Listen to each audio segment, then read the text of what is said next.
Hi friends, night இருந்த சப்பாத்தியை பாப்பா காலைல சில்லி சப்பாத்தி சில்லி செய்கிறேன்னு எல்லா சப்பாத்தியும் பொடி பொடியாக கட் பண்ணி வச்சுக்கிட்டாங்க. வெங்காயம் தக்காளி நறுக்கி வச்சுக்கிட்டாங்க. கேஸ் ஆன் பண்ணி வானலி வச்சு கடுகு சீரகமும் போட்டு நல்லா படப்படன்னு பொரிஞ்சோடனே பெரிய வெங்காயத்தை சன்னமாக நறுக்கி வச்சுருந்தாங்க.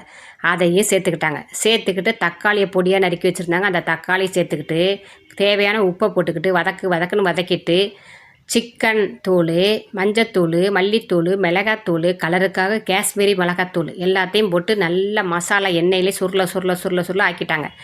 ஆக்கிட்டு அந்த மசாலாவை கொஞ்சம் ஓரம் கட்டிட்டு இந்த சப்பாத்திக்கு 2 முட்டை உடச்சி ஊற்றிட்டாங்க. நம்ம எவ்வளோ சப்பாத்தி செய்கிறோமோ அதுக்கு வந்து நிறையா முட்டை போட்டால் சூப்பராக இருக்கும்.